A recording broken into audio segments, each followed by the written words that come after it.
And good afternoon, ladies and gentlemen. Sterling Channel 19 presenting South Jersey Group 2 South semifinal softball. Sterling Silver Knights taking on the crosstown rival Audubon Green Wave. Rob Strauss, Kevin Schulz with the call here for you. Schulz, we take the Colonial Liberty. West Deptford on top. They are the number one seed on the other side of the bracket. We'll get to those guys in a minute, but you look at the top three teams, they're in the Final Four. Yeah, this is a very good conference, very good division right here. West Deptford, obviously, a very good team at the number one seed in Group 2. There we look at the Group 2 bracket. You have West Deptford on the other side. Kind of got a little bit of an easy run. Cinnaminson might be a tough one for them today, but a clear run. And Audubon and Sterling, Sterling had to beat Buna and probably had a little tougher trip to get to this point, but definitely four good teams in the Final Four. And take a look at Sterling sitting 18-5. They had the best batting average on the team. Hannah Ochenegro hitting a whopping .556. We talked about this in the last game against Buna. Croge with the most RBIs and home runs. She had the solo home run early and about midway through the game to give Sterling a 1-0 lead. I believe that was the fifth inning, but she needed some help from there on out to get through it. Team on base percentage .554. The Ochenegro sisters hitting .426 combined, and they are boasting a 5-game winning streak coming into this game. And not to be outdone, Audubon 16-6. They've won their last 10 games since May 5th. And look at some of these numbers, Schulz. They're really, really impressive. Yeah, but you have Marguerite with 28 RBIs. Obviously, she also has a .493 average. Panera with 4 home runs. They average 8 runs a game. And I think that's probably, when you look at all these different stats here, that team stat is really a big thing, especially when you look at what they're able to do with getting on base. They're 1-2 versus Sterling this year. And there's the 3 games. Sterling winning the first one 4-1. Then winning again 7-4, and I think might have been a little overconfident. Audubon got up on them early, and Sterling kind of fought hard at the end in that third game, but ended up losing 6-5. It's weird that you see teams play each other 3 times in one season. Sterling getting the better of Audubon, sporting a 2-1 record as we take a look at Coach Johnson. Talent. Very interesting storyline coming into this game for Miss Johnson. Talent had a little bit of a scare today. She thought that she was going into labor. Turns out not so much. She's here. She's ready to go. What a trooper. She needs to stay calm, avoid excessive laughter, but that's impossible for her. No very low stress environment for the next 48 hours, I'm sure. We got check on that one. It's funny seeing her in the halls, being whisked down the halls today at second block, and then she mysteriously comes back in the middle of fifth block, said, let's go, we're here. Ready to go, ready and raring to go. That's not only out of the hospital, but in the dugout. What a great, that's impressive. Yeah, it's a great piece of, I don't even know what word to describe it. Good characteristic, and she's all in. I mean, if anybody is all in, it's definitely Coach Johnson here, and especially given the circumstances. This would definitely seal that point for sure.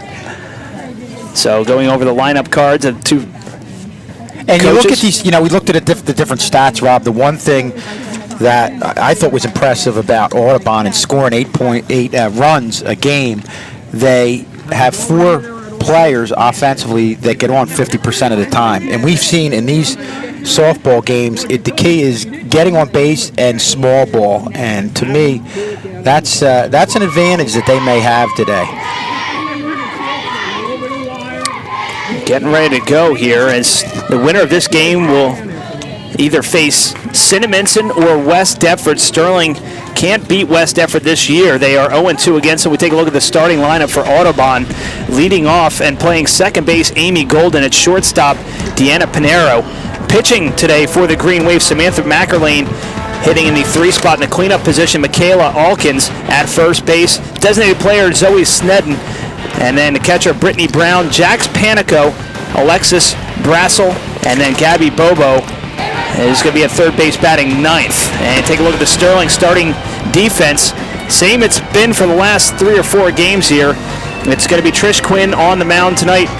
Ashley Croge backing up in her very impressive defensive and offensive numbers. Marissa Edmonds at first, Ochenegro at second, Nagel at short, Gab Ochenegro at third, and then your outfield combination of Whalen, Kriebel, and Kozaneski from left to right. And Schulz, take a look at Trish Quinn's numbers. Had another impressive outing against Buna. Absolutely. Only gave up the 1 run. And again, Sterling in these 2 games have only given up 1 run in their first 2 playoff games. So it's a team that's playing real well and playing real well defensively. That's the thing you want to look at, when you get in a playoff situation. And the thing I like about Sterling coming into this game is the fact that you look at the loss against Audubon the last time, and I think that's a good thing. I'd rather have them have that loss than come in here playing twice and winning twice. They always say it's tough to win a 3rd straight time against a team, especially a very good team. So that loss in some ways may have been a little bit of a wake-up call for Sterling, maybe coming in a little bit overconfident, but they're ready to go here today.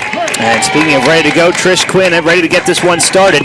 First pitch hit in the air towards left center field. Whalen camps out underneath it for the first out. 1 pitch, 1 out. And the one thing, Rob, that's different as you look at this fly ball go to left field today than the other 2 games is it doesn't appear that the wind's going to be as much of a factor. You say that now, but we said Channel that 19 kiss of death is by the 2nd inning the wind comes along. You're right. Yeah. That's our current situation. I said that in the Buda game, and our tent blew over midway through the 5th inning, in between innings, and every now and then you get that big gust out here. 1-0. Check that 1-1 now. It's a nice healthy cut there by Deanna Pinero, the shortstop. But a good pitch by Quinn. It was high, kind of going in on the right-handed hitter who has 4 home runs this year. So you have to like the way Trish Quinn in these playoffs has been locating. Her command's been outstanding.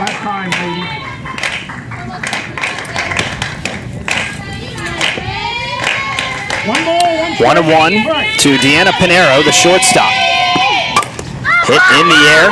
Trying to get underneath it is Ochenegro. Not able to make the catch. It's going to go in there for a hit. Kozaneski backing her up. I don't think Hannah Ochenegro had much of a shot at that one. She was backing up all the way. Yeah, that's a tough one. She had that first drop step, went back, and I mean, that was really almost straight back. Still have time, ladies. That would have been a heck of a catch by Hannah Ochenegro going backwards. She actually got turned around. That was a tough catch. Back up to the plate now, Samantha McErlane hitting .493. She's the pitcher trying to help her own cause here with a runner on first. Nice catch by Croach to keep Pinero at first base. Another look at it here. She almost had that. Heck of an athlete, Hannah Ochenegro. 1-0 pitch swung on and missed. 1-1. Reached back for a little bit extra in that fastball.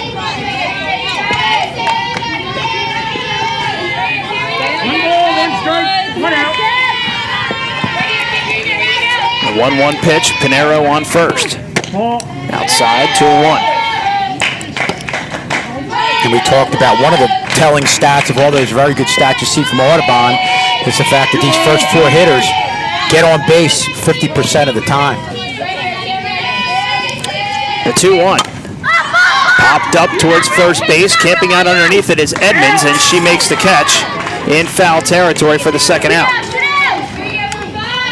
Well, Quinn going away from the right-handed hitter, and really the last 2 hitters she's been going away from, and was able to get just a pop-up there to the right side. And again, the one that went to Ochenegro really wasn't hit that well, just found the right spot. Mikhail Alkins steps in. The righty looks at strike 1 with 2 out here in the top of the first in the South Jersey Group 2 semifinal. And it looks like early on she's getting that strike call 6 to 8 inches off the plate, so she's going to keep attacking that area. See, Quinn can mix it up quite a bit with some of her pitches between the off-speed stuff and the fastball. The 1-1. Again, popped right up, and that's going to go out of play. Just missed one of our tech crew members sitting on the roof. Jimmy Sales on the roof there.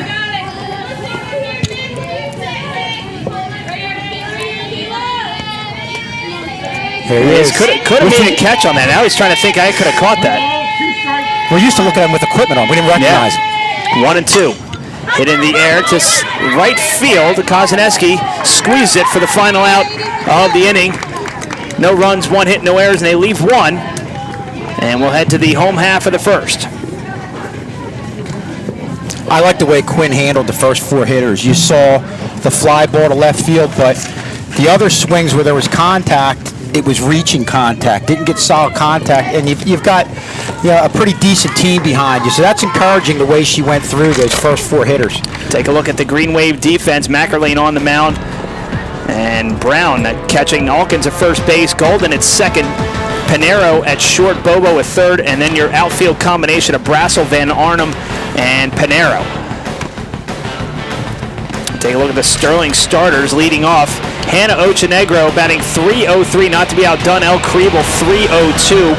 Emily Oleto in the 3 spot hitting .441. Gab Ochenegro, we mentioned this in the open, .556 to lead the team. Marissa Nagel hitting 6 at .522. Ashley Croge, can't believe that she's this far down in the lineup, but Sterling stacked offensively, hitting .426. Kaylee Whalen batting 7th at .423. Marissa Edmonds .378, and Trish Quinn just a point higher, .379 to round out the starting 9 offensively for Sterling. Sam McErlane right there, the leading hitter, and here she is as a pitcher with a 2.63 ERA, 10-6 on the year, and she's a big part of Audubon's 10-game winning streak since May 5th.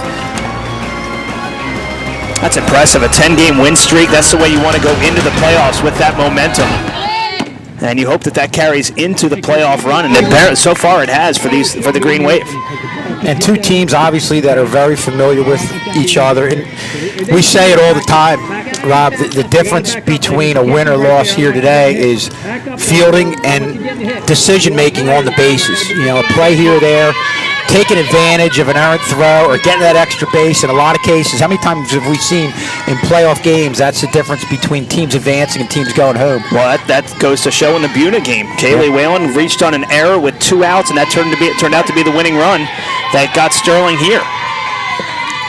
Leading off, Hannah Ochenegro showing bunt and looks at a strike. Again, the winner of this game will advance to either face West Deptford at West Deptford or will host Cinnaminson. Off-speed pitch lined right at Pinero. Hit it hard, but that's the off-speed pitch. That's almost, it's off-speed in a lot of cases.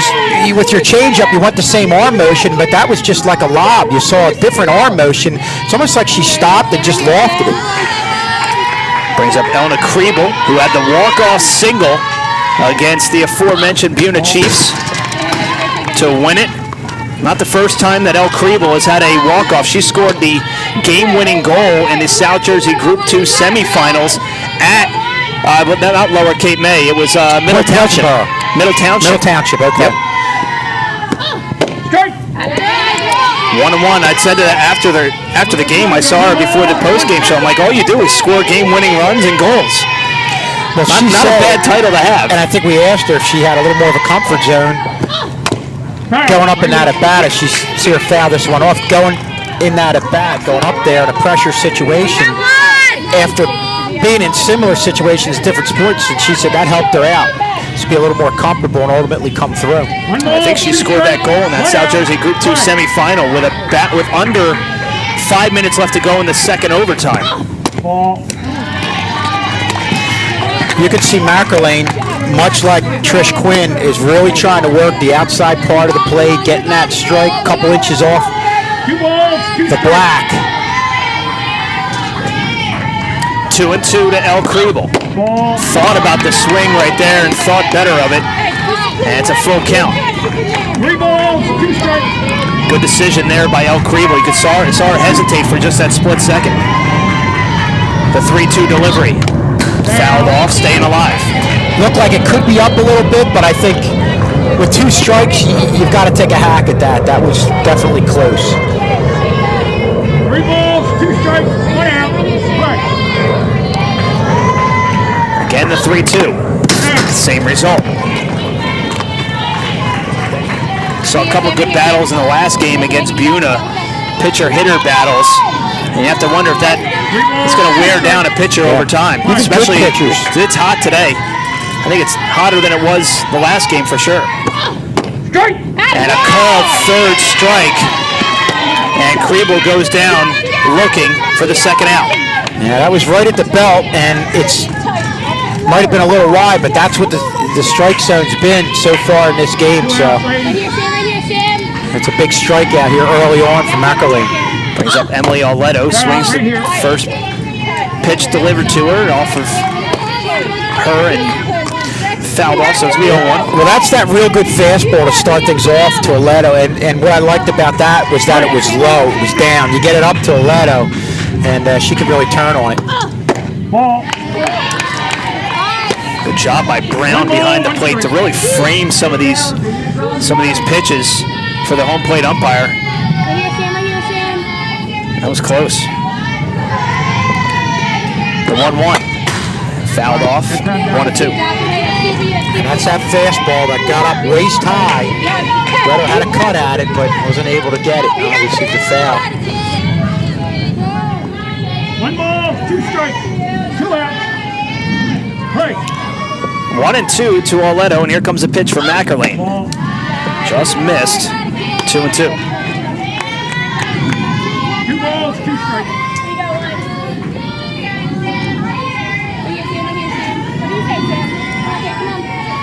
The 2-2 from Mackerlane. Ball. And Auletto had to jump out of the way on that one. Again, another full count, back-to-back full counts. 3 balls, 2 strikes. That almost hit her. Yeah, you saw the catcher setting up inside. Mackerlane trying to work inside, outside. Strike. And another called third strike. Sterling goes down in order in the home half of the first. No runs, no hits, no errors, and none left. We'll head to the top of the second, still no score.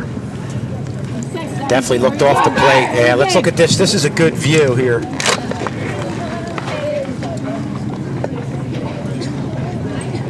Wow. That's about a foot off the plate, but that's the calls you're getting, so that's the area you want to attack.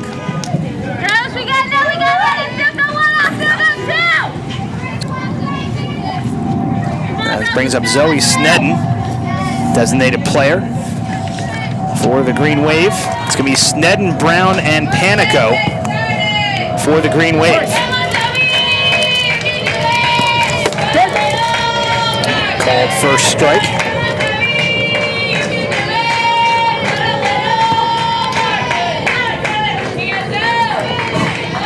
Yeah, that was off. And this one hit into the air right at Kaylee Whalen. Just moves to her left a little bit.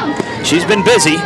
It's her second put out, and there's one down here in the second. You get the hitters reaching out. You're not able to drive the ball. You're just hitting fly balls.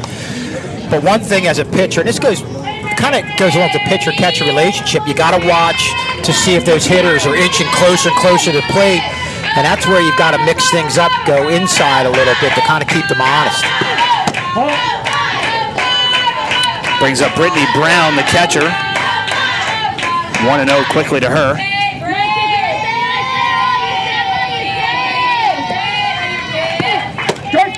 And a called strike on the outside part of the plate. Evens it 1-1. Take another look at it here, and this is a great view here, Kevin. We can see what the umpire's looking at here. Must have caught a little bit of black there. Fouled off into the dugout. That actually was a little bit closer than some of the called strikes throughout this game. Got more of the plate than some of the other ones, but that's the area where you want to be in general.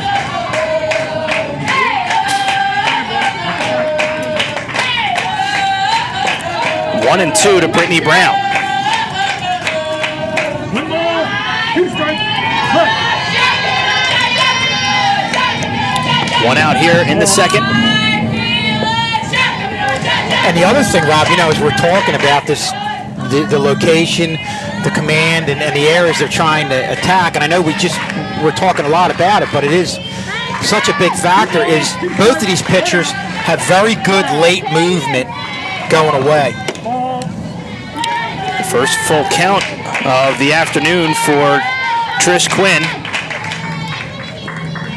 And it comes with one out here in the top of the second. Still no score. The 3-2. Fouled back out of play. They'll do it again. Looks like Quinn took a little bit off that one. The hitter out in front. Just notice Ashley Croach. She walked the ball up to Trish Quinn, sporting the Oakleys. It is bright out here, that's for sure. The 3-2. Outside, so the first walk of the afternoon issued by Trish Quinn. That is walk number 18 on the season for her.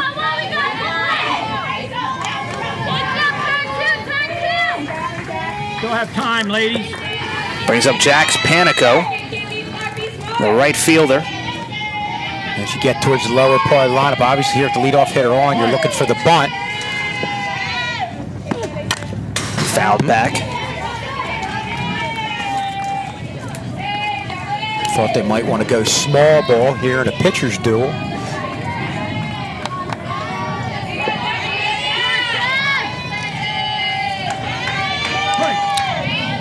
The 0-1 on the way from Trish Quinn. Runner goes. Ochenegro going to fire over to first to get the out, but the runner does advance. 5-4 on the putout, but Brown moves up to second. Yeah, that's a real nice job by Ochenegro. You know, Audubon did what they had to do, but I think they thought initially Thank you, ladies.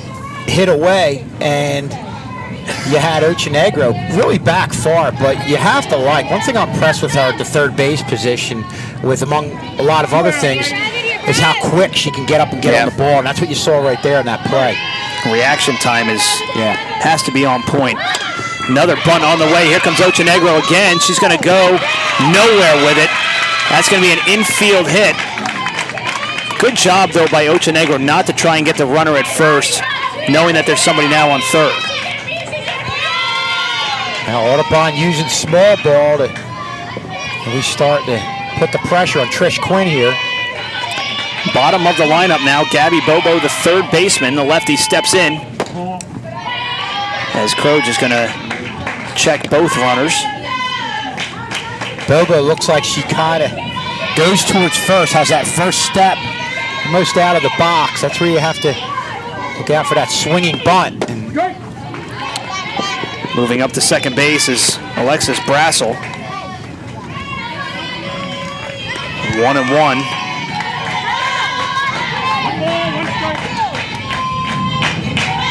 To Gabby Bobo.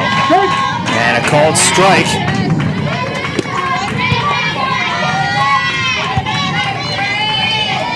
One ball, 2 strikes. 1-2, excuse me. The 1-2. Just missed low. Thought she was going to get the call there. But you know what? That's a good 1-2 pitch. Low and away. 2 balls, 2 strikes. Well, that was close. Yeah. But there you see that late movement. Swung on, hit in the air to left field. Whalen can't get to it, and she misses it. That's a fair ball. It's going to score 2. So a hit and an error scores the first 2 runs. Now you have a couple bunts and then a ball that really wasn't hit hard, but just kind of hugged the line right there. Took a bounce and got away from Whalen, and just like that, Audubon's up 2-0.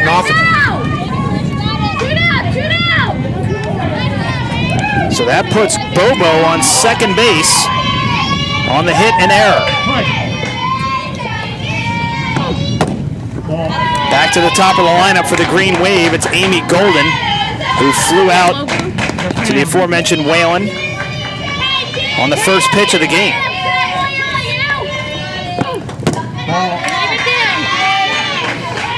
And you talk about a good 2-strike approach from Bobo right there. It's a situation you just want to get your bat on the ball. You didn't get solid, hard contact, but you put it in play. Speaking of solid, hard contact, that's going to go in for a base hit. They're going to be sending Bobo home. Play at the plate. She's in there.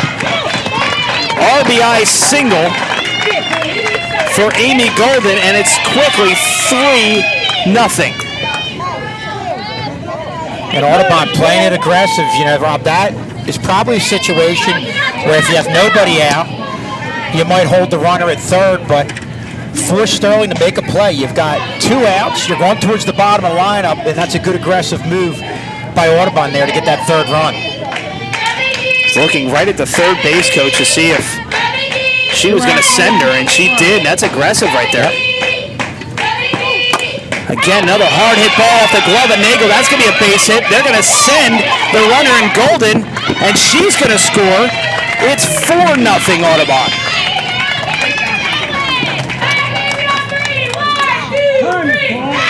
You see Audubon right there just and a good solid contact. And they put the ball in play for the most part and haven't really hit it hard, but the last two hitters have really driven the ball. It's just been line drives. Brings up McErlane, the pitcher. Popped out to first base just an inning ago. Quinn down 4-0 here, and all of these have been hard hit balls with the exception of this one. This one's going to end the inning mercifully for Sterling. But Audubon gets 4 runs on 4 hits, 1 error, and they leave 1 stranded. We're going to head to the bottom of the second. Sterling trails this one 4-0. In a lot of games, one stat that you look at, or one thing you looked at, one factor, is production from the bottom part of the lineup. Still a lot of baseball or softball to be played at this point. And this is a veteran team. You're talking about Sterling that can come back. I mean, how many big hits have we seen from girls like Ashley Croge, Marissa Nagel, Marissa Edmonds, Gabo Trinegro that's up here right now. So this is definitely a team that's not going to quit. They were actually down, I think, 5-0, they said, the last time they played Audubon. Ended up losing, but came back in that game. So, this is a team that's really not going to feel the pressure of the moment and just go away. And the winner of this contest will face either Cinnaminson or West Deptford. I believe that game is being played right now. Trying to check the Twitter sphere for some updates. Right now it's just a bunch of baseball updates. A lot of good baseball going on right now. Highland taking on Toms River South right down the road. Really good matchup about 5 miles down the road. Some South Jersey Group 3 action. Ball gets away here. It's going to be Gabo Trinegro, Marissa Nagel, and Ashley Croge to lead off the home half of the second. What was that again, Tad? I didn't hear you. Hey, let's go for 1-0 to Gabo Trinegro. Ball gets away, and this is how important it is at Schulze for Sterling to have at least get a couple back in this bottom of the second. Yeah, and you see there's been times throughout this year where they've point back again to that last Audubon game where they gave up runs early, were able to hold them, and almost came back and won that game. That was the game where they allowed Audubon to get 5 runs in the first inning and came back. So that's why you look at it, you feel there's no reason why they can't do that today. And they have the bats to do it, that's for sure. Off-speed pitch, good job by Gab to wait on it, but it's going to be an easy out as Bobo fires over to Alkins for the out. And that's that off-speed rush. You almost just, the arm motion comes to a stop. Your typical change-up in baseball and softball is going to have the same arm motion, just a different grip, and the grip is going to allow the change in speeds, but in the last half of that throw, she's just slowing up the arm motion. Kriewel, check that. Nagel legs it out for an infield single. That one hung up in the air what seemed like forever. And that's a close play, and she does beat it out, but just barely. Yep. So the no-hitter is gone. Not how far they go. Nope. It's where they go. 1 out here. Nagel breaks up the no-hitter early on in the second inning. That's Sterling's first base runner. Croge on a rope to left field, and that's going to move Nagel up to second. Back-to-back singles for Sterling. And the Channel 19 sports team is officially not in danger of missing a no-hitter. Yes, that's why I heard say that's it now. happened like before, but I don't. Not by us. Not by us. Not by There were us, some of other course. No. announcers that nobody JV knows, team, probably. Nah, we're lying. It was us. Yeah, that's totally us. Our apologies again to Angel Benjamin. Who was it that we met? That you and Farr missed one too, right? One of our co-workers. Whoops. Sarah L. Macy, our freshman coach. We did the game, post-game, and kind of looked at the newspaper the next day and found out. And it happened in baseball too. We missed one. We tried blaming Farr, but he would not take the blame. Whalen, base hit into center field now. Sterling's got him loaded with 1 out. And it's about finding open spots. You know, the first ball was hit just popped up, looped in it. And it wasn't hit hard Time is gold. by Marissa Nagel. And then you see consecutively Croge and Kaylee Whale and really drive the ball, but hit them in good spots. 3 straight singles for Sterling, and that brings up Marissa Edmonds, who we know can hit the cover off the ball. Had a great junior year last year. Had an injury this year that kind of hampered her in the beginning to the midpoint of the season, but now she's getting back to her form. First pitch to her. Swung on, hit, just foul. We can't see the chalk that much, but we're going to go to Eric Schulz to my left. He's saying missed by about 6 inches off the line.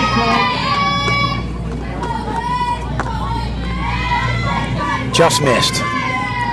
It's a game of inches. That's right. And now a meeting at the mound. Nice piece of hitting there, especially on a first pitch by Marissa Edmonds. And this is where you've got to take advantage of opportunities. You talk about looking at games at the end of playoff games or tight games, and leaving runners on base is usually a telltale stat. Sterling can tie it up with one swing of the bat here from Marissa Edmonds. The 0-1. Hit on the ground to third base. They're going to go home for one. Do they get her? They do. Nice scoop there by Brown to get the force out. Well, that was an outstanding play by the third baseman, coming in there and just having to get rid of the ball. I mean, she didn't even get a chance to set her feet, had to get rid of it. You had a throw that was low, but an even better play by the catcher.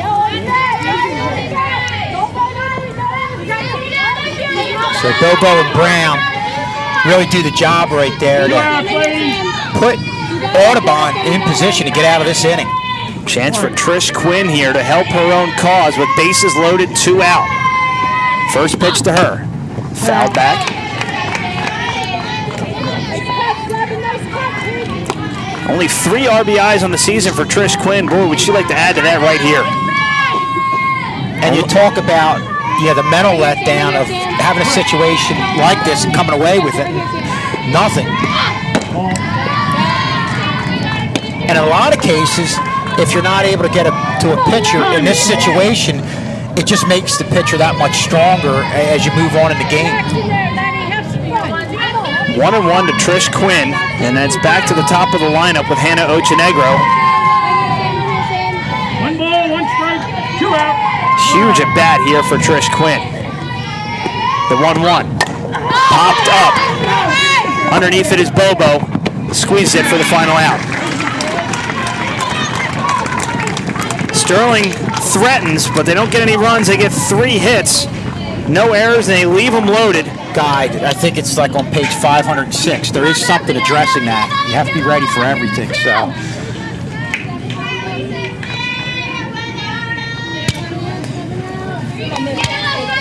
Now, this is where, if you're Sterling, you absolutely cannot allow Audubon to extend their lead.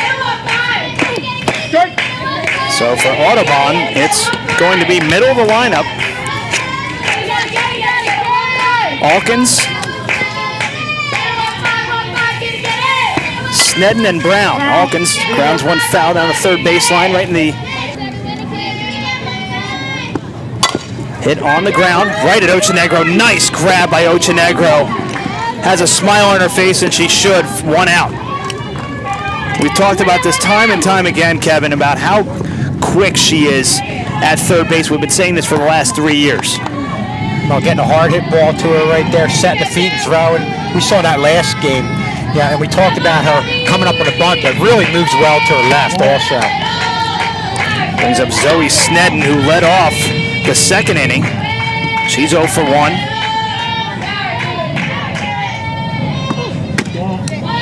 Two 2-0 to Snedden.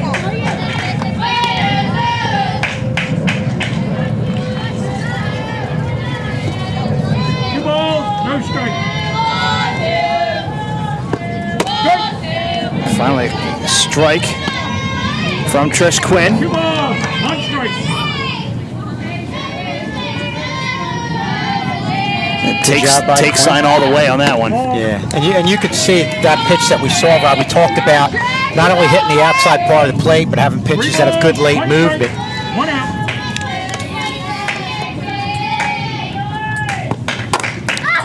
Chopped up. Hannah Ochenegro underneath it and makes the grab with Kozaneski charging, and there are 2 away. Yeah, this is where you want good communication. Almost had a collision right there, but in any event, Hannah Ochenegro was able to come up with the out. 2 outs, ladies. 2 outs for Brittany Brown. Walked and scored a run to lead off that last huge inning for Sterling. There is some activity in the Sterling bullpen.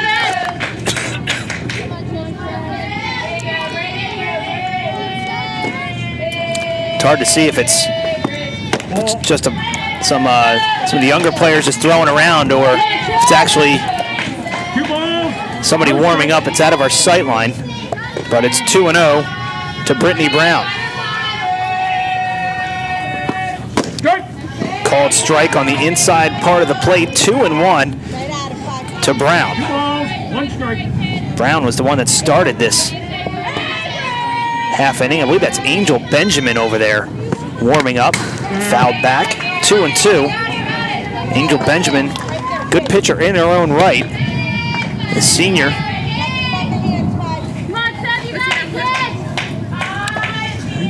I wonder if she's just getting warm just for emergency use. Angel Benjamin over there. Angel Benjamin warming up. It's a good job by you going over there. It was hustle. I was in a full sprint. I saw that. Not really, but it's aggressive. They don't know that. The 3-2. Hit hard into left center field. Kriebel's going to get it off the wall, and it's going to be a stand-up double for Brittany Brown.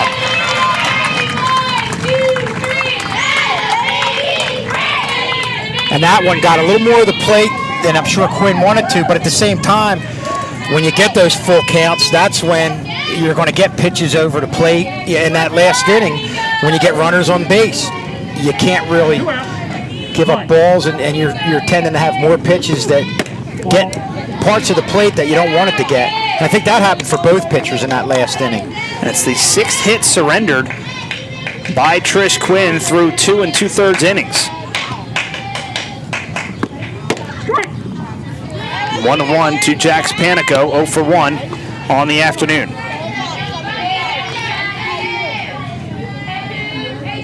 1 ball, 1 strike. 1-1 is low. It's 2-1.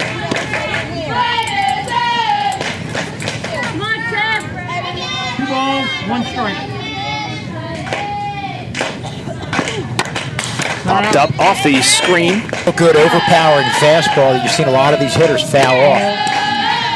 And count is now full to Jax Panico with Brittany Brown standing on second base. 3 balls, 2 strikes. Here comes the 3-2. Ball. Ball 4. Wow. And Panico is now aboard. I want to see this one again. Just the second walk surrendered by Trish Quinn. Oof. Might have been a little up and out, but very close to some of the strikes she's been getting. In any event, you've got 2 outs, runners on first and second. Quinn's really got to bear down here. It's where Sterling got into trouble this last inning with his bottom half of the lineup, and when you're getting production out of the bottom half of your lineup, that usually spells success. Yeah. And you know, you felt good if you were Quinn with the way she got through the top 4 to start things off in that first inning. Alexis Brassel tries to bunt, and it's a good one, and she's going to get aboard. Now the bases are loaded with 2 out. Infield bunt single for Alexis Brassel, her second in as many at-bats. Well, you talk about a little subtle play, but it probably saved some runs. Was the scoop by Hannah Ochenegro at first base. Ball bounced. That goes by her. That's 2 more runs right there. Brings up Gabby Bobo, who had the RBI single. 2 outs, ladies. 1. Ball. Takes the first pitch outside, ball 1. Sterling in trouble here in consecutive innings They cannot afford to surrender any more runs. Ball. 2-0 to Gabby Bobo. Yeah, you look at Bobo right now, just kind of coming out of that batter's box. Bobo on the ground, and it gets into right field for an RBI single. It's 5-0 Audubon. Just kind of poked it, found an opening off to that right side. Kozaneski doing a good job coming up on that play to avoid having Audubon getting 2 runners across. Back to the top of the lineup for Amy Golden. She looks at strike 1. Golden 1 for 2 with an RBI. Golden on the ground to Nagel. Nagel, high throw, can't be corralled. That's it. And they're going to call interference, and the inning will be over. Let's take a look at this. Yeah, she just brushed Nagel as the runner was going by, and Nagel was trying to charge the ball. Get a look at it here. Well, that was just a little bit after hit her shoulder. The umpire was right there to make the quick call. Audubon here's a good replay.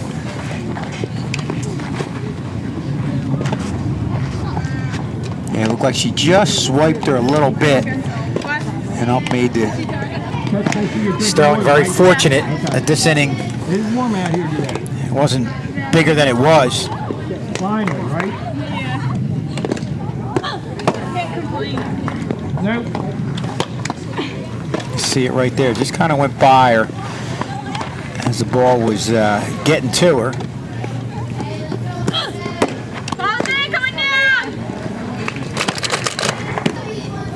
Make this potential comeback that much tougher for Sterling as you look at Hannah Ochenegro leading things off.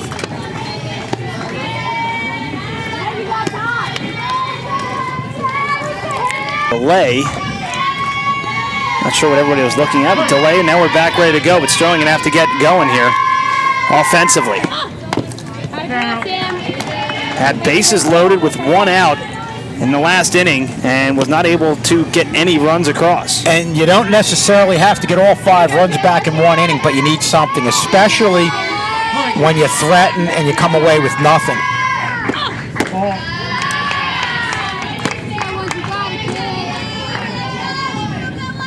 One ball, 1 strike. 1-1 to Hannah Ochenegro. Showing bunt, peels back, and now hits one right at the first baseman. She's going to take it herself. 3 unassisted on the putout, and Ochenegro's 0 for 2 on the day.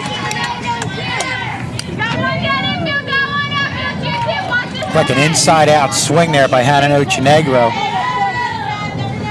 You see her just kind of fist it there to first base. And a good job by Marcolane working both sides of the plate.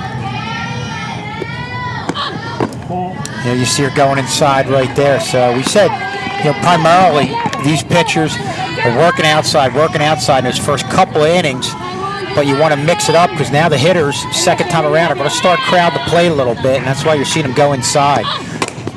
Kriebel on the ground to second base. Golden over to Alkins for the out. 2 away. Well, Sterling right now just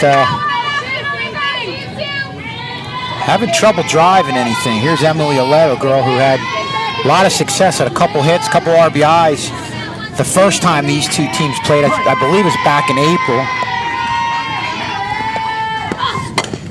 April 2nd. On the ground again to Golden.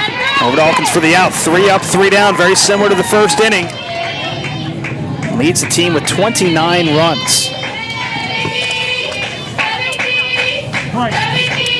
Pulling off our best Ashley Croge impression there.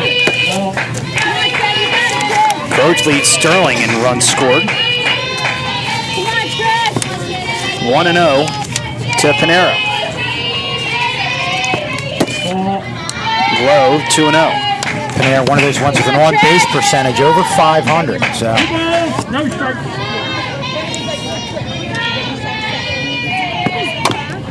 On the ground, foul. Third base coach, kick save and a beauty. We'll take a look at Ashley Croge rocking the sunglasses today. 2 balls, 1 She's the strike. only one staring directly into the sun today. Hit in the air, a mile. El Kriebel backing up at the fence, makes the catch. That ball was drifting. And Kriebel gets underneath it for the first out. Well, Panera really hit it good, just got under it a little bit.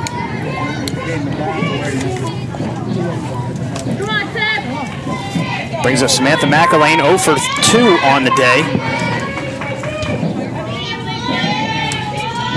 Popped out to Trish Quinn, her last at bat to end the second. And that's hit in the gap in left center field. Whalen's going to pick it up off the fence. Stand up, one out double for Samantha McElwain. And I tell you what, Kevin, Audubon's really hitting the ball hard today. Yeah, McElwain's doing it on the mound and there with the bat. And that one, they're going to pinch run for McElwain. it was a little bit different. Panera hit it hard, but got under it. But McElwain really drove that one to the gap in left center. Mackenzie Greenwood is in to pinch run for McElwain. One out here in the top of the fourth, 5-0 Audubon. 1 out waiting. 1. For Hawkins.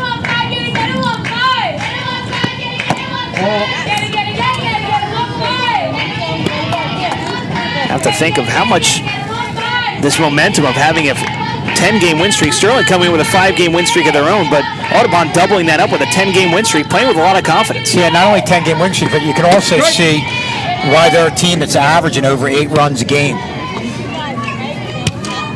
Sterling only able to muster, they got 11 runs in that opening round matchup. Only able to muster 2 in the last game. Popped up. Edmonds makes a catch in foul territory for the out. Big out for Sterling here.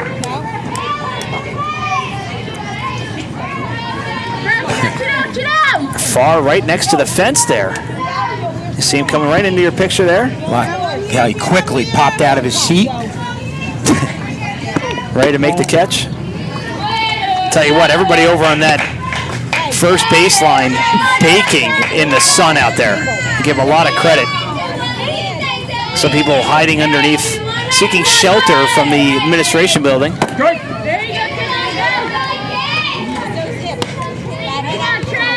Good crowd on hand. They get bigger with each round you advance to.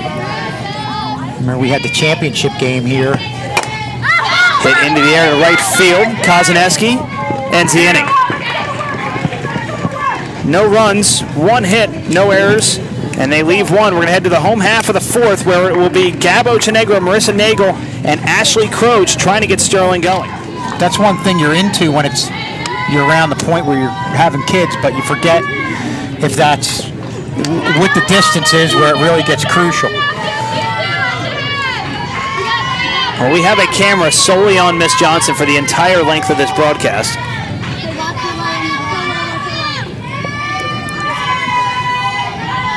It would be a Channel 19 exclusive. It would be a first, that's for sure. First pitch on the way to lead off the home half of the fourth is a strike to Gabo Chenegro, 0 for 1. On the day, grounded out to third, her only plate appearance. Look what she started off Chenegro with a changeup to the outer part of the plate. Chenegro fouls it off.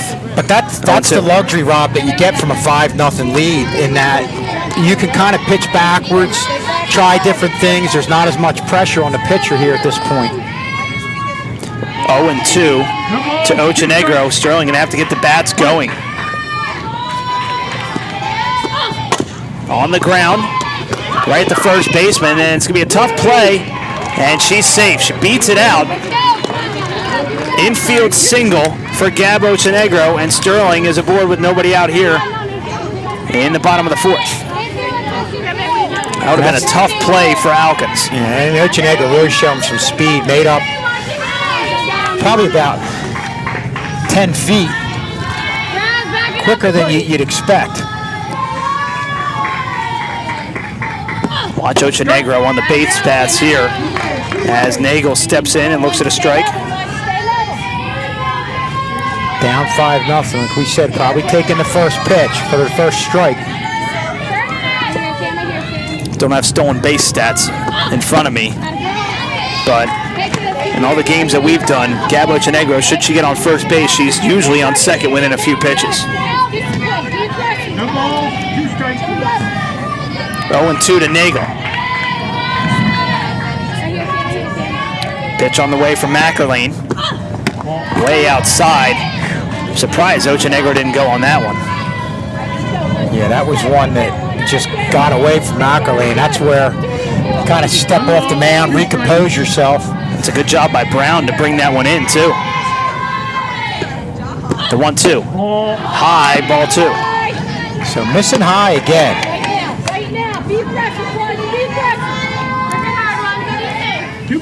Sterling needs a rally, trailing by 5 runs here in the bottom of the 4th.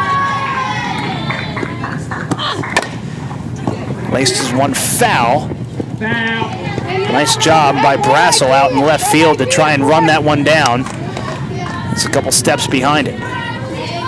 Good hustle there by Brassel. You thought came out of nowhere. It was just out of the way and not even going to come close, but came within a few feet of making an outstanding play. Rob, this is the type of a bat you need in this situation. Work the pitcher, make things difficult for McElwain, and you're getting that right now from Marissa Nagel.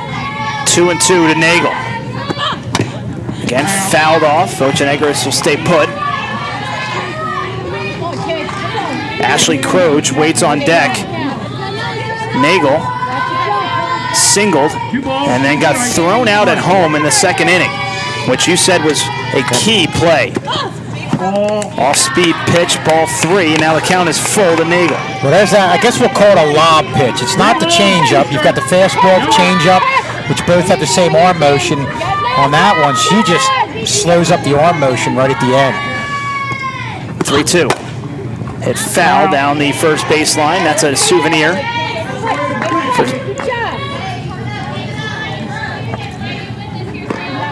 This is just a swing to protect yourself right there. Fouled off, keep yourself alive. Just a great at-bat here by the senior, Marissa Nagel. Part of the 100 hit club here at Sterling late last year. The 3-2. Fouled off, that's going to go behind the backstop. And they're going to get that one down. Oh, it does come down. Just hold it, just hold it, just hold it. You can hold it. Do we go to Mr. Farr or the older Mr. K for the number of pitches that she's fouled off, or do you have that? I don't have that in front of me. They're more aggressive than I am. Out there. Yeah, no, that's 3-2. And ball 4, Sterling has life here, and a great at-bat by Marissa Nagel. Just an outstanding at-bat against McErlane, who to this point with the 5-0 lead, and, you know, you threatened with getting the bases loaded, but the last 2 innings, she's really been mowing them down and been in control of the game, and that's what you need, especially with a girl like Ashley Croge coming to the plate. Ashley Croge can make this last 2.5 innings very interesting with one swing of the bat here. First walk surrendered by McErlane. And there are 2 aboard with nobody out here in the bottom of the 4th. Swings at the first pitch, healthy cut there by Ashley Croge. Got that ball up, got some of the plate, and that's the other thing. When you threaten, you get front runners on base. You had a pitcher like McErlane working outside, locating. This is where they're more likely to get balls that are out over the plate, and that's where a girl like Ashley Croge can take advantage of it. Hit almost into the gap. They get the runner at third base on the force out in Ochenegro, and there's one away. 6-5 on the putout. Yeah, that's a real nice job there by Panero, going to her feet, just lofting it over and getting that lead runner. That's a huge out right there on a hard hit ball. I mean, that's that lob pitch. Croge did what she had to do, waited on it, stayed back, drove it, but just a great job of Panera going to the hole, going to her knees, and making the play. I thought initially that was going to sneak through the hole there, but that was a nice job by Panero to eat that one up and have the presence of mind to send it over to Bobo for the out. Brings up Kaylee Whalen. No. Stay right here. Stay right here. And hit her. They're saying that she leaned into it, and now here comes. She turned to try to get out of the way. She turned to get out of the way. Excuse me, I'm here, and I'm turning to get out of the way. Can you please ask for help? Please ask for help. Please ask for help. She was just stepping into it. Oh, yeah. I am. Go back. I'm good. I'm good. You don't have a helmet on. That she made the step into the pitch, you really didn't have time to get out of the way. Yeah, because And that's where you have to judge it from batter to batter. You know, Rob, some hitters step a little bit earlier. Sure, because she's in the box, And I think you told me to go talk to my partner, did you not? we asked you to ask And what did he say? and you didn't see her turn to get away from the ball. You No, saw ma'am. her turn to get to the ball. She did. I got her doing anything. Intentional when I'm in the box? Yes, ma'am. Yeah, and Intentional when I'm in the With box? her knee. With her knee. Yes, ma'am. Come here. Because and you I'm look, trying to she's get out. stepping. Once her foot lands, there was really no chance to get out of the way at that point. And Let's go! Come on! Let's go! Blue, what is the count? A ball. What is that? It's a ball. It's a ball. Because it hit her. Get back there. Wow. And a break for Audubon here. One ball.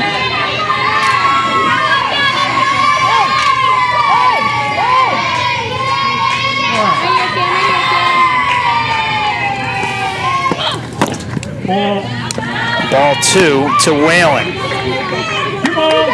No strike. 2-0, I'm sure.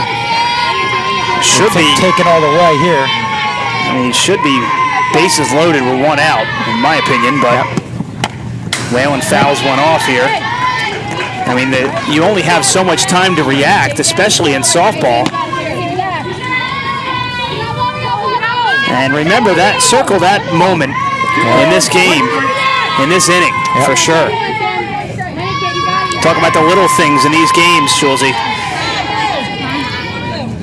And now another stoppage, and now the Audubon head coach going to come out and talk to the home plate umpire. No, ma'am. No, ma'am. No, ma'am. The ball got hit with her leg in her. Let's put her back. It was a ball, not putting a strike on her. No, not a strike on her. I'm just not giving her the base. I mean, Whalen loops one foul down the left field line, out of play. Let it go! 2-2 to Kaylee Whalen.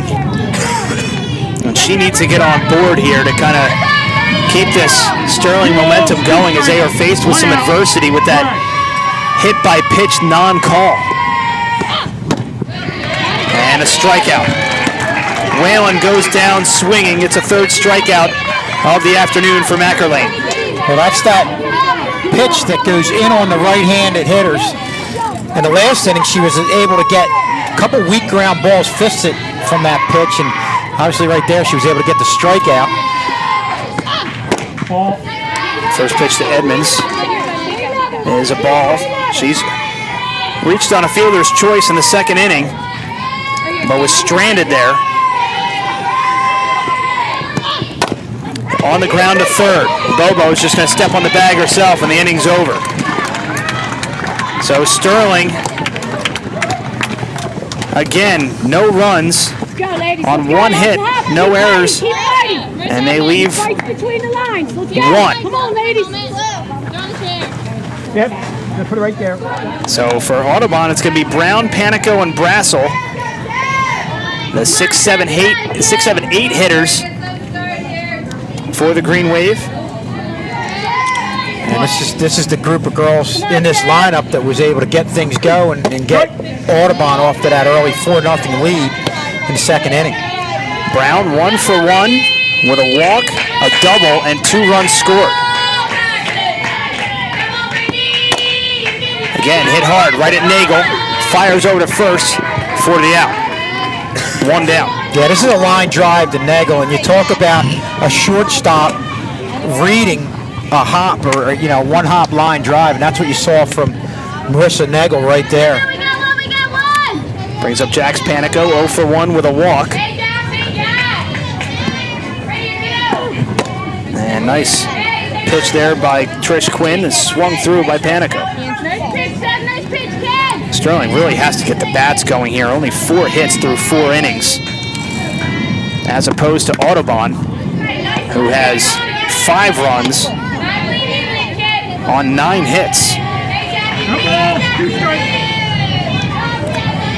Sterling's only left 4 runners on base, as opposed to Audubon, who's left 5. So even Audubon still left some runs out there. Well, and looking at the stat sheet, which Mr. K just did an outstanding job getting together before this game, the one thing that really stood out is you look at Trish Quinn getting a strikeout right there, getting the second out. The one thing that stood out, as you look at this on the replay, to me, and a couple things I go back to is the getting 8 over 8 runs a game, and the first 4 hitters getting on base 50% of the time, and that's the type of offense we've seen so far.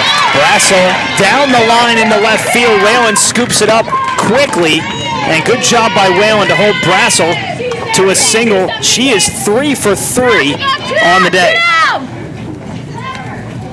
Now that's just a case of Brasso turning on that one and finding that little opening to the right of Gabo Chinegro, a girl who moves well laterally, but that ball was hit hard. Brings up the lefty, Gabby Bobo. Looks like called first strike. Bobo, 2 for 2 with 2 RBIs. Arguably Audubon's MVP so far today. Yeah.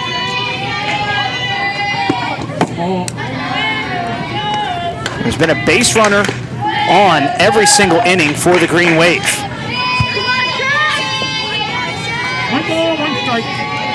1-1 to Gabby Bobo. Lefty punches that foul, 1-2. And I have to think, and I'm not a pitcher, softball pitcher, baseball pitcher, but it's got to be tougher to throw to a hitter that's moving the way Bobo moves like that.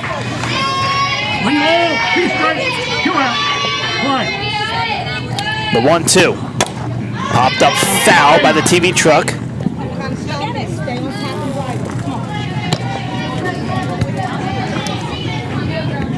Count will hold at 1-2. 2 outs here in the top of the 5th.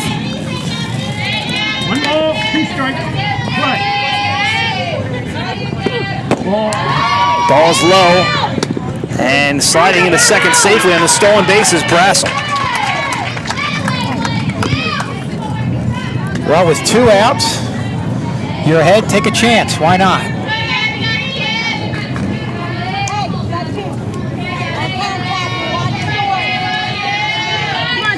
Two and 2 to Gabby Bobo. Here comes the pitch. Swung on, hit right back at Quinn, and this will do it for the inning. 1-3 on the putout. No runs, 1 hit, no errors, and they leave 1 stranded again. And ahead to the bottom of the 5th, 5-0 Auto. They've had opportunities, and more notably in the 2nd inning where they left the bases loaded with 1 out and weren't able to get any runs across. And you're going against a pitcher that's strong, and not only that, throwing strikes.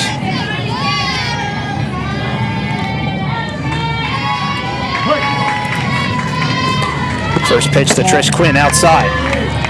Do we have any the stat on the walks from Mackerlane? She's only issued 1. 1, okay. Yeah, that makes sense. She's definitely around the plate. 3 strikeouts to boot as well.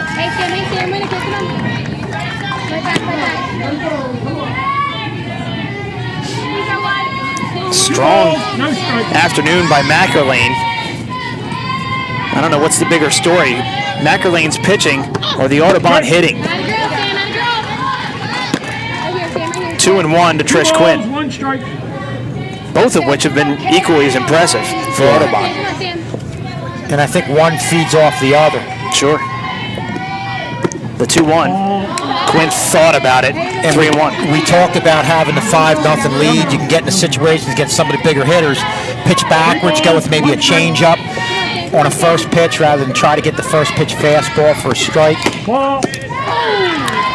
And Quinn's aboard with a leadoff walk. the other thing, Rob, you can do when you're pitching in a situation with the 5-0 lead with runners on base, you can still try and locate. Whereas if it's a tight game, you're forced to kind of have the strikes a little more out over the plate, and that's when you can run into some trouble. Brings up Hannah Ochenegro, 0 for 2 on the day. Quinn aboard with a leadoff walk. And M. Slavinsky is going to run for Trish Quinn.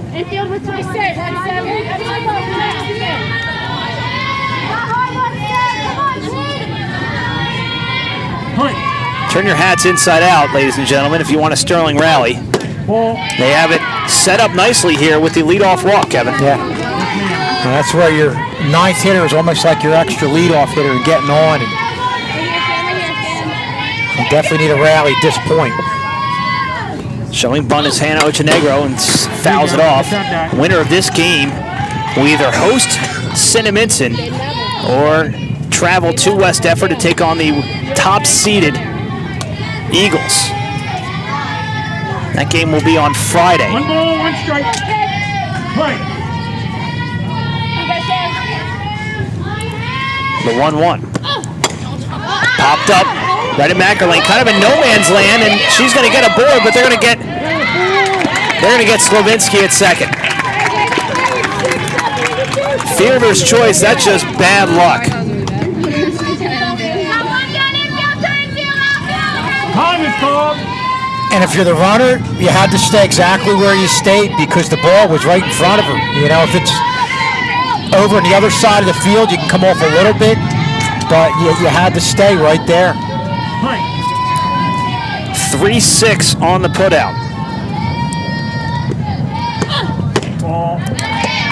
When you're ahead 5-0, somehow that play works out for you. When you're down 5-0, what happened right there is what's going to happen.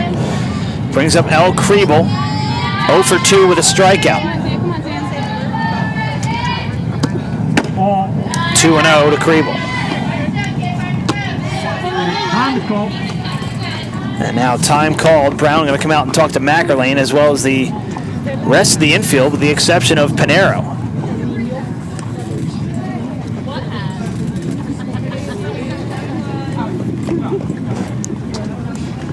Sterling needs base runners here, and that was just an unfortunate situation on that last play with Ochenegro. Slavinsky did all she could, and I think she did the right thing. She didn't want to be. You don't want to get doubled up, but then again, you want to be aggressive. Kriebel, beautiful bunt by Kriebel, and she is going to be aboard.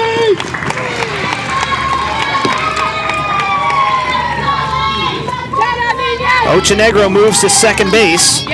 And there's 1 out with 2 aboard. Well, that's in that area where it's a little further away from the catcher. Obviously, the third baseman playing back, they weren't expecting it.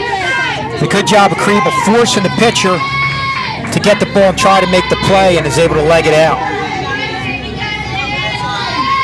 Arletto 0 for 2 with a strikeout as well. Low and in the dirt, Brown covers it up nicely. Otherwise, Ochenegro and Kriebel are on second and third.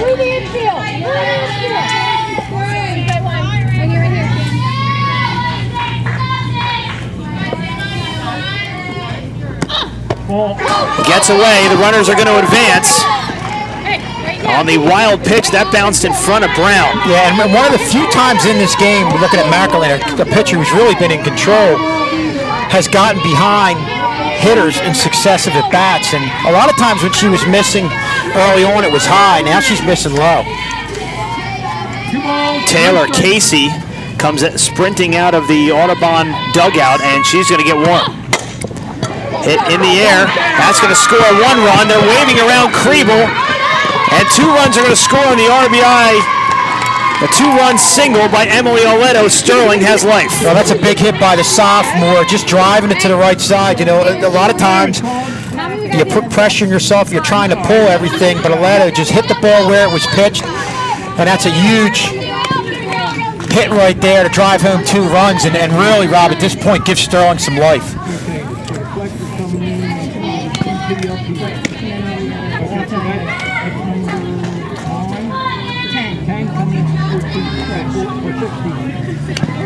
Sixth again. Yeah.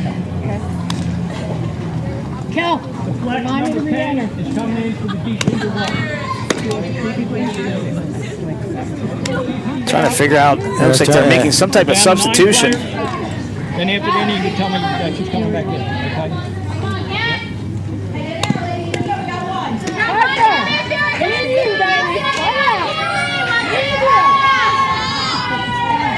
So after all that,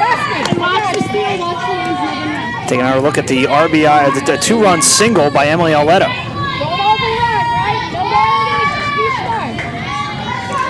Runner on first and Emily Arletto. And there's a pinch runner on, I believe that's Bailey Adolph running. Now check that, it's Emily Kozaneski is running now for Arletto. And it's 1-0 to Gab Ochenegro.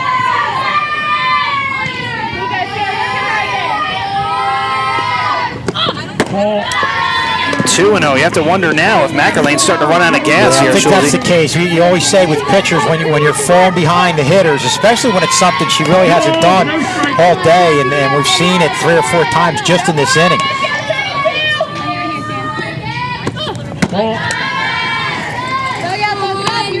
Ochenegro is going to be taken all the way here. And what do you do here? You got to leading the team with a .556 average. Do you give her the green light? I think you got to take, especially when you look at a pitcher having trouble with her command at this point. 3 balls, 1 strike. 3-1, 1 out. Runner on first base. Sterling gets 2 runs back on the 2-run single by Emily Arletto. Hit in the air. That's going to be a base hit. Kozaneski going to leg it over to third base. She's going to go in sliding. And good heads-up base running by Gab Ochenegro to extend it over to second base. And you're seeing, you saw it from Arletto, you saw it from Ochenegro right there, where a lot of the girls were reaching initially. Now they're getting a little closer to plate. They're driving those outside pitches, and that's resulted in a couple hits and a couple runs. And right now, with 1 out, you've got runners at second and third, and Sterling really threatening in a big way here in this bottom of the 5th. And now a meeting at the mound as Taylor Casey and Rob is done taking her warm-ups. You look on the replay, and as coaches, you always want to hit the cutoff, and if you miss the cutoff, what's going to happen is what happened right there. You see Ochenegro advancing to second base, and like we said, putting runners at second and third here with 1 out, and definitely a pressure situation, no question about it. So to reset everything, Kozaneski on third, Gab Ochenegro on second, 1 out for Marissa Nagel. She can tie the game with 1 swing of the bat. She's done it before. Only 1 home run this year, but I believe last year she may have had 4 or 5 home runs. And coming off an outstanding at bat too, last time up. Strike. Called strike. Nagel 1 for 1 with a walk this afternoon.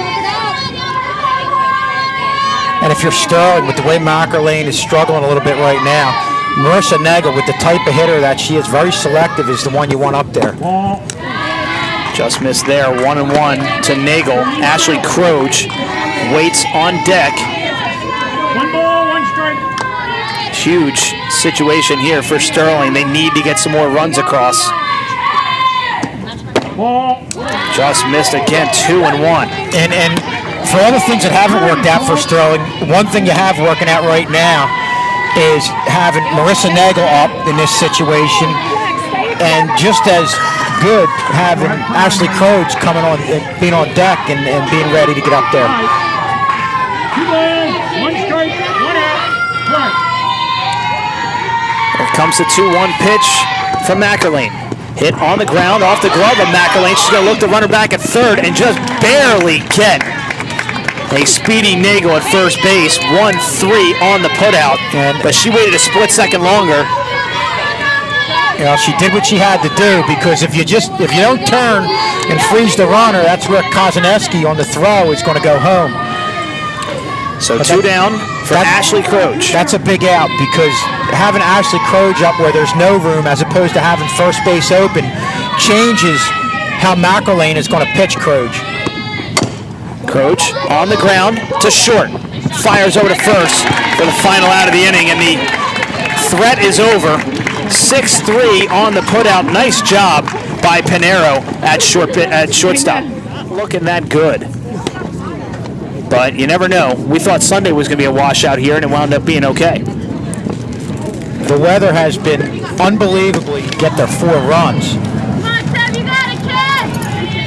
And we're obviously here at Sterling, but we're welcoming the people in the Audubon area.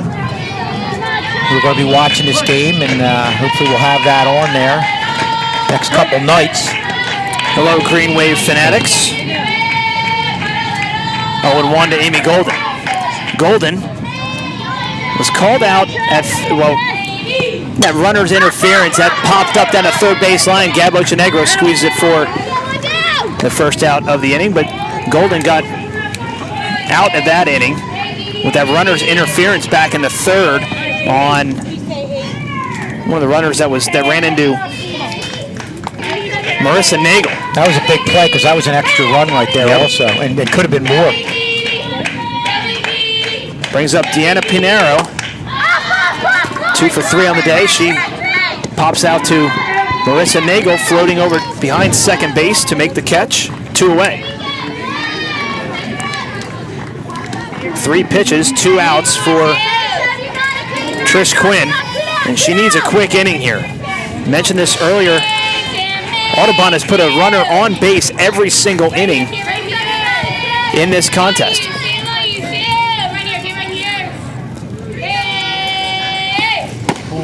And you look at Mackerlane coming off a tough inning, threw a lot of pitches, and a quick inning here by Quinn gets Mackerlane right back on the mound.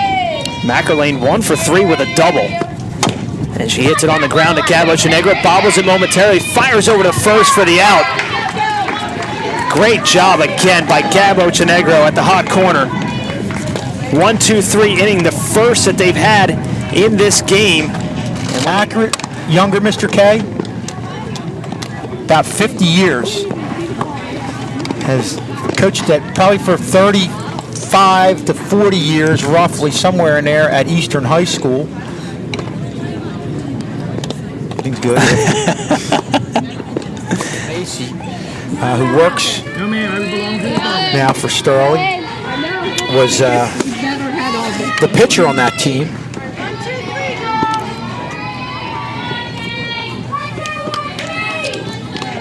It's going to be Kaylee Whalen, Marissa Edmonds, and Trish Quinn, 7, 8, 9 hitters for Sterling. Trying to do what Audubon did with their bottom half of the lineup.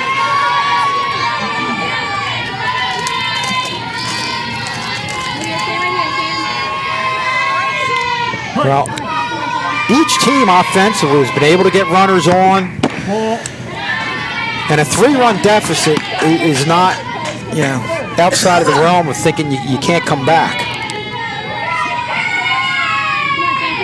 I'll be the first to say it, Audubon yet to commit an error all day. One ball, 1 strike.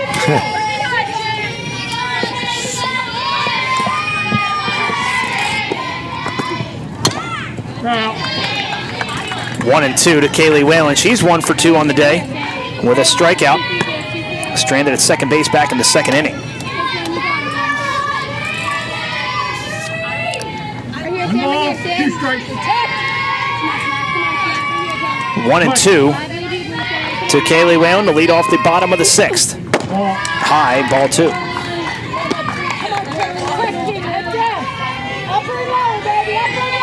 balls, 2 strikes. We'll see how Mackerlane responds here in the bottom of the 6th after a quick top of the 6th where she ended the inning. It looked like she was starting to struggle here in that 5th inning, Schulze. That's why we talked about Quinn just getting through the batters in that last inning and get Mackerlane back on that mound. And a leadoff walk to Kaylee Whalen. And that brings up Marissa Edmonds, She's 0 for 1. Many a big inning has started with a leadoff walk. Last inning started off with a leadoff walk. And it led to 2 Sterling runs. Just 3 batters later. No outs. Bottom of the 6th, Sterling in need of runs. With just 6 outs to work with. First pitch, high, ball 1.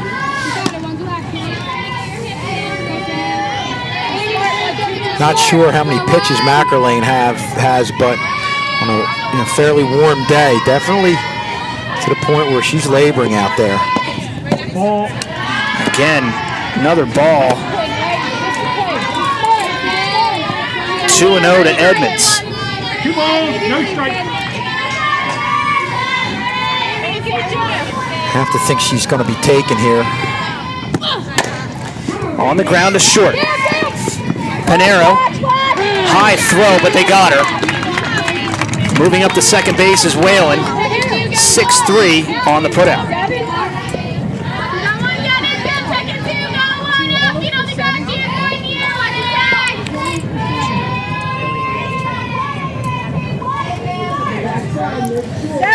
There we just hit the ball to the shortstop right there, and we're able to get the nice play by the first baseman by about a step. Hawkins. Bailey Adolph is up to bat right now as a pinch hitter, hitting .516, 4 doubles, 7 RBIs on the season. Well, Bailey Adolph, definitely a girl up there who can drive the ball. 1 out, ladies. Whalen on second, 1 out here in the bottom of the 6th. Just like that, our friendly wind is coming in here. Took a little bit, but finally here in the bottom of the 6th.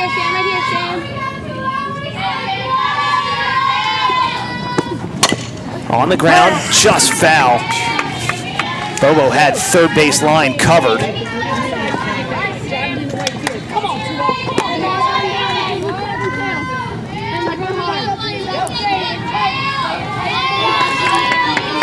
One and 1 to Bailey Adolph. Here comes the 1-1 pitch. Popped up behind the truck. Almost skipped right into the truck. And that's a nice pitcher's pitch right there. I know Mackerlane's been struggling a little bit, but really reached back and put one out on the outside part of the plate and had Adolph reaching. The 1-2. Bailey ducks out of the way, 2-2. Good waist pitch right there. Look for her to go low and away after going high and inside.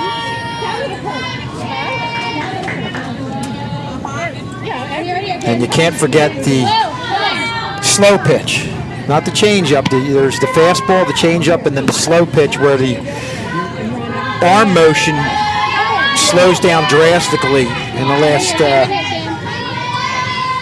couple feet of delivery. 2-2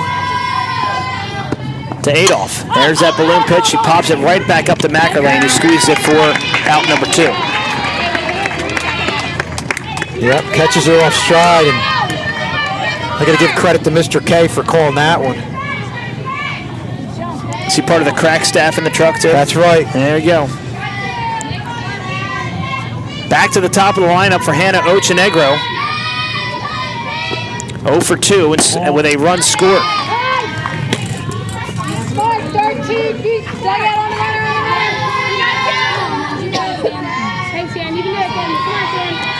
Whalen at second, 2 out here in the bottom of the 6th.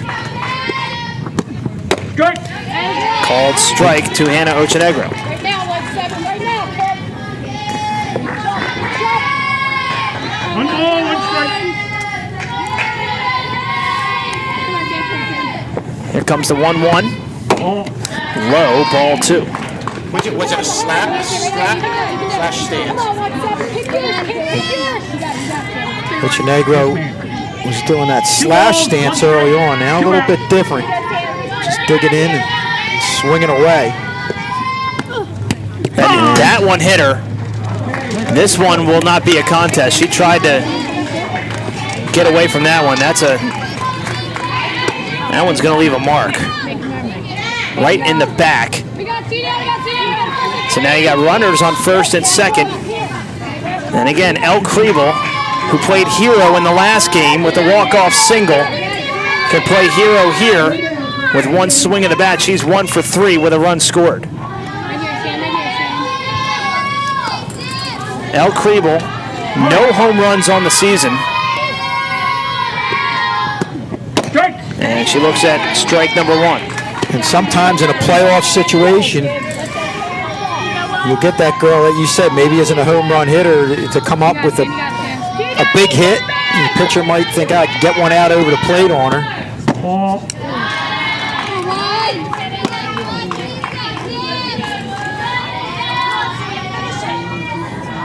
One ball, one strike. Come on, Sam. Come on, Sam. The 1-1 with 2 outs to El Kriebel. On the ground, foul down the third baseline. 1 and 2. Seen a lot of foul balls down the third baseline. You know, we talked about that lob pitch, but I think what gets the hitters out in front is just your regular changeup right there. They're out in front of it. Two strikes. That's a way Mackerlane's been able to, at times, get ahead of hitters. Ball. There's that balloon pitch. I believe you, Luke. Make it memory. Go for it. Make it memory. 2 balls, 2 strikes. 2-2, 2 outs, 2 runners aboard. Here comes a pitch from Mackerlane. Ball.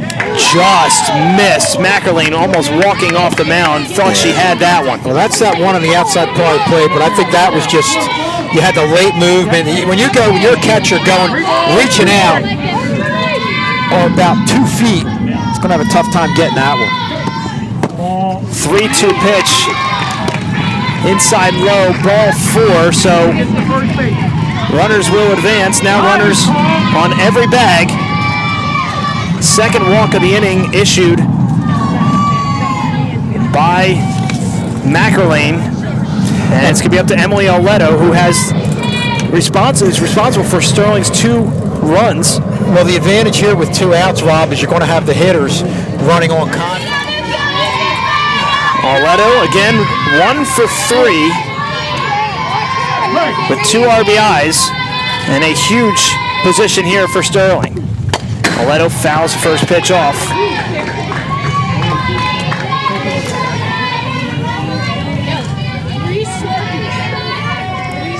Well, Paul really got a lot of the plate right there. I'm sure Oleto would like to have that one back. And Oleto hit the ball to the right side last time, and boy, could they use something like that right now. Oleto going to stay foul. Oh, almost. Tailing foul. And that's that one where we have terrible perspective here, and I thought that it was looks like a base hit. Yeah. Yeah. You can do it. Now 2 feet foul, but again, from our vantage point, we can't see that line at all. The 0-2. On the ground to third. Bobo to first. Hawkins scoops it up. And the threat is over. And Mackerlane goes back to that changeup. Again, gets the hitters out in front. Dave could end up being completely out of control here.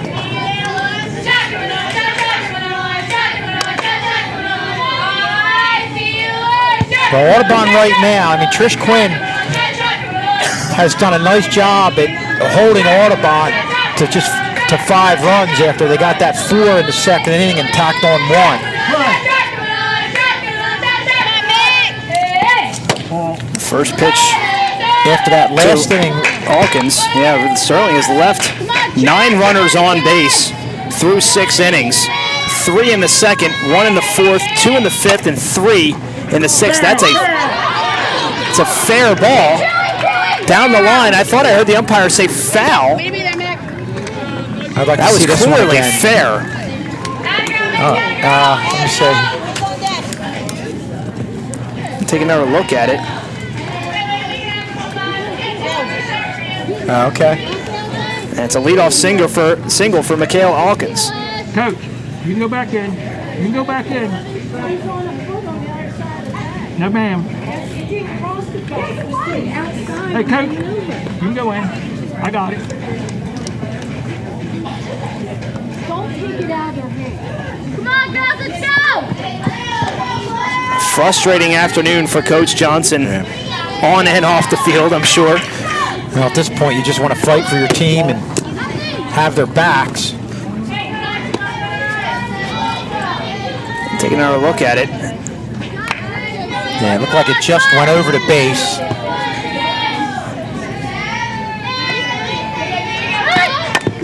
Bunt down the first baseline. Quinn's going to scoop it up and fire to first for the out. But Alkins going to head over to second base. Infield checker at 2! Well, that's what you want to do. Up here for Audubon, it's really been the story here this afternoon. First pitch in there for a called strike. Finish that swing, right? Come on, Seth, you got it, kid! Audubon looking for some insurance here. On the ground, Ochinegro looks back to runner at second and fires over to first for the second out of the inning.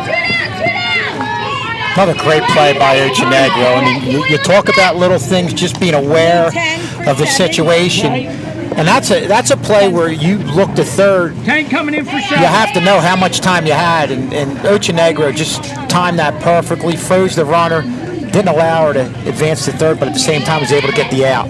Ashley Pence is going to come into the game now for Jax Panico here in the top of the 7th.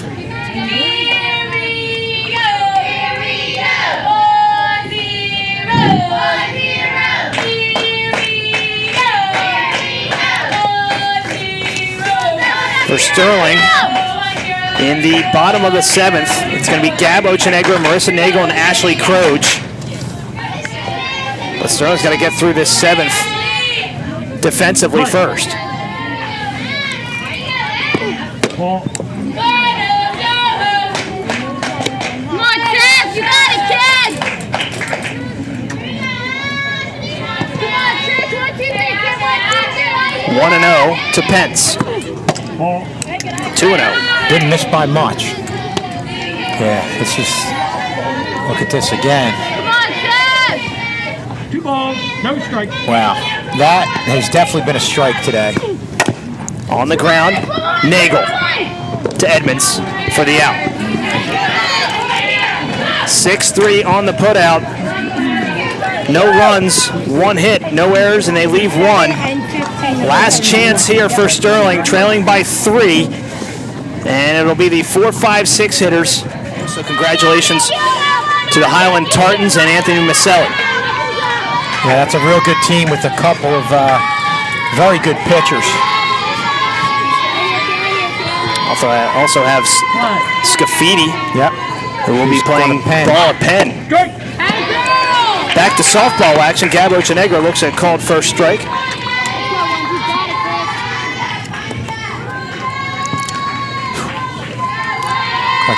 Could have been caught a little inside.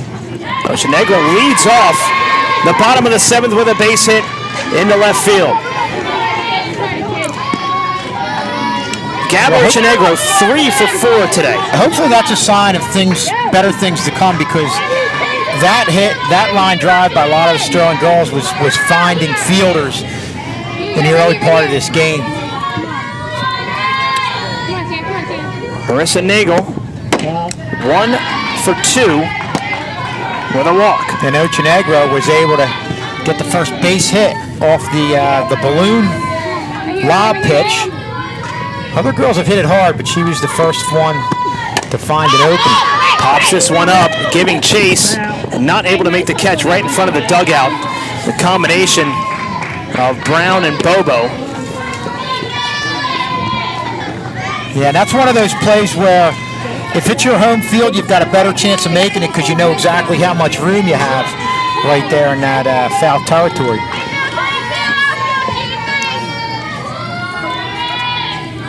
One ball, one strike. 1-1 to Nagel.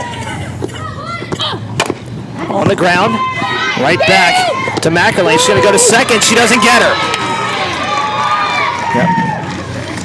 And that's the play where you just get the out. You want to go to first. You're up by 3. Get the out. And just like that, Sterling has runners on first and second. The runner's safe at second. Ashley Croge can tie the game right here.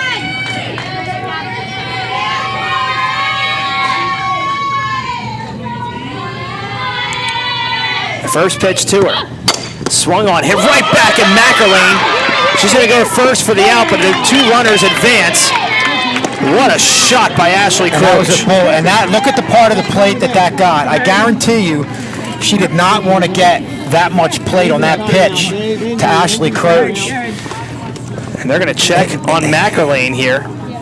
That went right off of her glove. That was hit about as hard as you can hit it. And how many balls have we seen today? You know, you talk about baseball being a game of a couple feet here or there. That's up a couple feet. And, you know, it's in the center field. You have a run. You have runners on first and second and possibly getting the runner from second scoring. Yep, that looks like that one might have gone off her left wrist, and I think that's what they're checking with her. And off the glove. Either way, that's gonna sting a little bit. She's gonna stay into the game.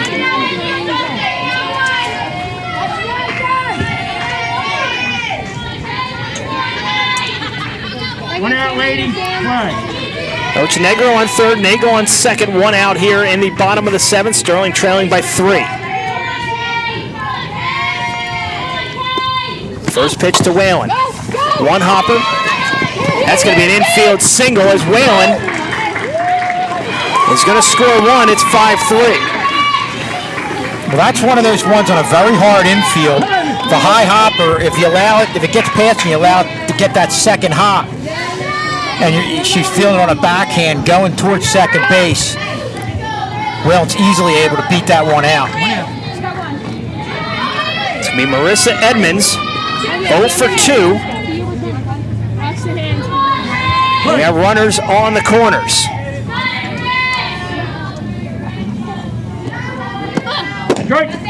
Therefore called strike. McElwain really going to have to earn this one. She's in a jam here. Runners on the corners, 1 out. And the winning run at the plate. Regardless of what happens, this Sterling team has been fighting all the way. No question about it. They're not giving up at all. The 0-1. Swung on and missed, 0-2. Yeah, there's that changeup that she's got hitters to either miss or pull for foul balls and is able to get a big strike right there. McElwain, only a sophomore. No balls, 2 strikes, 1 out. Impressive outing by her. Hit foul.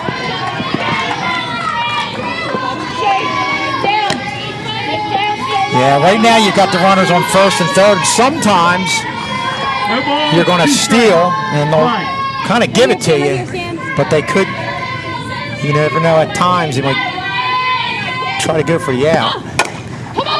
In the center field for a base hit. 1 run will score, and it's a 1-run game on the RBI single by Marissa Edmonds. And she just exploded on that one. And you know, as we get into this round a little bit later, you know, as we've seen from both pitchers, when runners get on base, that's when more balls are going to be put out over the plate. And that one was right out over the plate, and Edmonds didn't miss it. 3 hits in the inning for Sterling. And it's Trish Quinn trying to keep the rally alive. Fouls the first pitch off. Start things off to Trish Quinn. Winning run on first base in Marissa Edmonds. What a comeback this would be. The 0-1. High, ball 1. One ball, one strike, one Big out. pitch right here. This is with runners on first and second. Again, this is an opportunity where you could get one out over the plate. A good hitter's count here. Ball. Just missed. 2-1. And an even better hitter's count right now.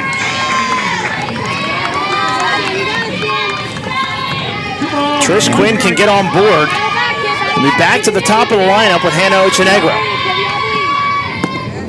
Swung on and missed. 2-2.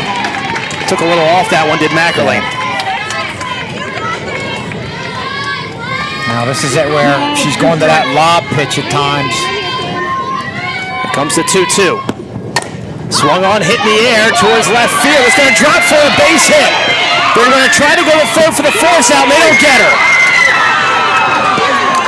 Base is loaded now for the top of the lineup. And that's a tough play. Good job. You talk about base running. Kaylee Whalen was in a tough situation. She really had to freeze right there because if the catch is made with the outfielder with momentum, she could have easily had her double off at second, and you couldn't even go halfway on that. You really had to be back towards the base until you read it right. And then Kaylee Whalen broke right at the right time. Great job of base running, getting to third base. Bases loaded for Hannah Ochenegro. Quinn at first, Edmonds at second, Whalen at third. Yeah, but you can go. Same number 6. They're going to put M. Slavinsky in for Trish Quinn to run at first base. What a comeback this would be. Yeah, I can't imagine her surviving. There's going to be delivery on the first base line. Should we set the over-under on at what point? It's labor is, our contraction. Labor is imminent. Our contraction cam. It's at our contraction fetal monitor. timer. We should have a remote fetal monitor. 10 minutes. Can we put that in the Channel 19 budget? We could. And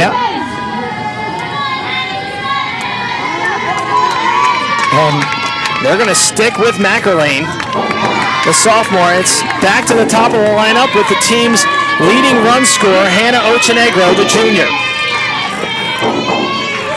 An all-conference selection. Has the game on her back. With 1 out in the bottom of the 7th. Low, ball 1. Yep.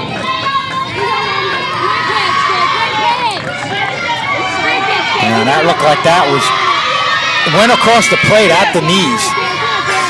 The 1-0. Gets out of the way to Ochenegro. It's 2-0. And you talk about hitters counts right now, Schulze. And well, you have to be taken here. Bases loaded. The pressure is on the pitcher. I'd be surprised if she wasn't taken here. A walk ties the game. Sophomore in a jam here to end the game. The 2-0. Swung on and missed. Got the green light. Got a pitch to hit, too. Yep. 2 balls, 1 strike. Just missed her spot. The 2-1. Strike. Called strike, 2-2. Huge at bat here for the Green Wave. 2 balls, 2 strikes. Kind of froze Ochenegro. The 2-2. Popped up foul, out of play. Little up, but at that point, Hannah Ochenegro's got to swing at that one. Anything close with 2 strikes.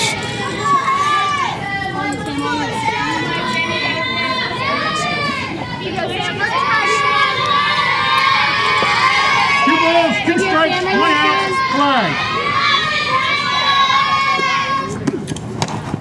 And this one hits Ochenegro, and that's going to tie the game.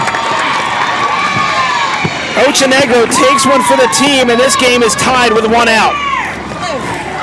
Now, the Audubon coach is going to go in there and talk to the umpire. Let's see. We'll look at this.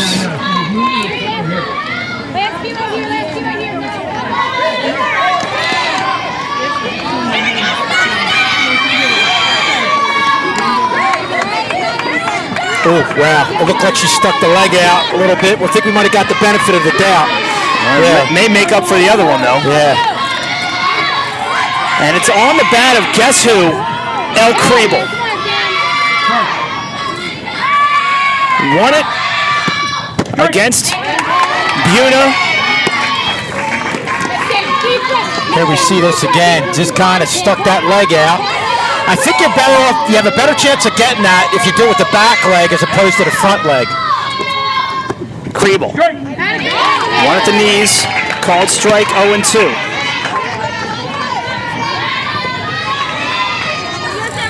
No balls, 2 strikes. Right here, stand.